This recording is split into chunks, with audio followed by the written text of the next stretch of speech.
Libro de cuentos, Días de acecho, de Ricardo Clark. Cuento número 4, Las naves cargadas de sueños. El tren estaba por llegar. ¿Una hora? La pregunta cae entre sus compañeros de viaje. Nadie estaba seguro, aunque se decía que la demora se debía a un sabotaje en la vía el día anterior. De todas maneras, este tren había tardado 24 horas en recorrer unos pocos cientos de kilómetros. Las preguntas al conductor de la máquina no obtuvieron respuesta, solo sus hombros se movieron. Arrojó algo amarillo al volver al vagón, que le hizo doler aún más la garganta. Escupía el fuego del lugar, el calor que despedía la tierra, las estaciones sin agua, el polvo. Cuando el tren se detiene en uno de esos lugares sin nombre y sin esperanza, algunos chiquillos se asoman y miran con curiosidad. Entonces alguien baja sus bultos, saluda y se pierde en las calles del pequeño pueblo con sus acompañantes, fantasmas todos tapados bajo el resplandeciente sol que enceguecía. La garganta es ahora el signo de la fiebre y la infección. Lo amarillo es su saliva, es una descarga inútil de dolor. 3 paradas antes de llegar a Santiago, compra naranjas, encuentra agua y se lava la cara. En el asiento traqueteante de enfrente, una señora sostiene un niño con la cabeza desproporcionada. Le dijo de pronto: «Me lo regalaron, ¿sabe?». Asintió con un gesto, sin deseos de iniciar una conversación. La mujer sigue: «Necesitaba un niño en la casa, su madre me lo dio». El niño miraba con ojos vacíos. Dentro del vagón la gente es silencio. Cargan bultos, un boleto, una pequeña bolsa con comida. Los más tenían los ojos llenos de sueño y cansancio. Lo único diferente en esos últimos kilómetros era la algarabía seca de pocos que subieron en la última estación. Salió al corredor tratando de tomar un poco de aire fresco y de escupir la hinchazón que le cerraba la garganta. El tren dio la última vuelta hacia el final de su línea. Desde la leve colina vio las primeras casas de Santiago, de un piso, para evitar más la destrucción de los terremotos.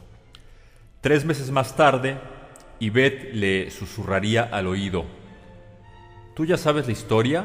«No», le diría él, y le besaría los senos pequeños al calor de la noche de Santiago, entre las hojas secas, entre la brisa salina.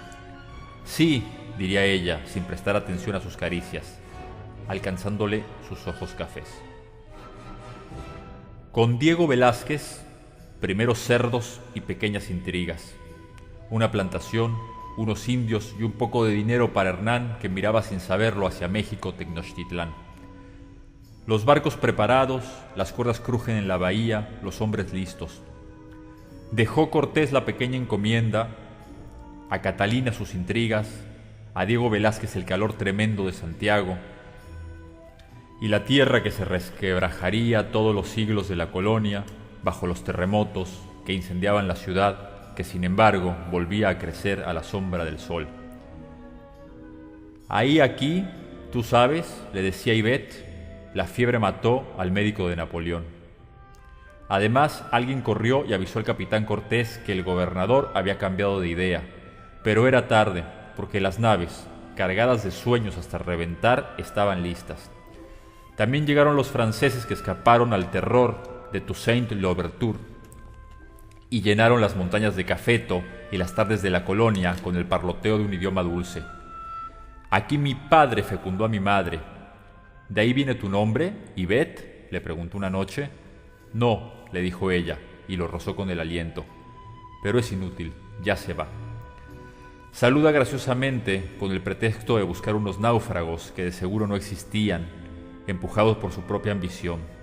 Se van ese 22 de febrero de 1519.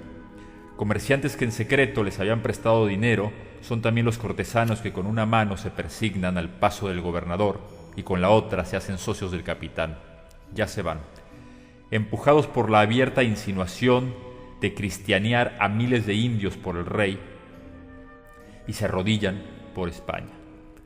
La noche llegó a la mitad. La brisa cambió de rumbo y Bet prosiguió. El viento le dijo a Cortés: el camino está lleno de intrigas. Ahí está Hernán desde el puente de la nave capitana, mientras debajo los hombres trabajaban entre las cuerdas, al aire salado, caliente del Caribe. No le preocupa a Hernán Cortés la pequeña hacienda ni las deudas que dejó. Por eso se fue de Santiago, donde el calor impedía moverse con las armaduras, donde se llenaba el calzado de polvo al caminar por sus calles, entre sus casuchas de tierra.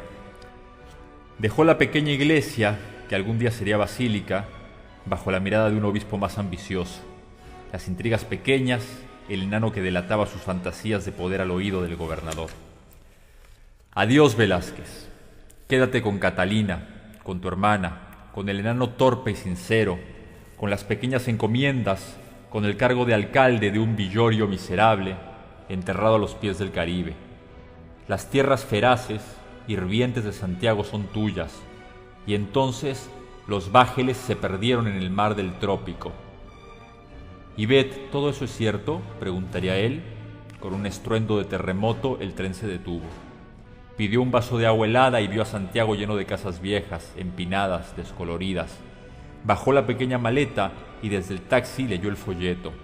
La población de Santiago de Cuba se encarama por las colinas calcáreas que circundan la bahía en forma de anfiteatro, edificios de mampostería y de un solo piso.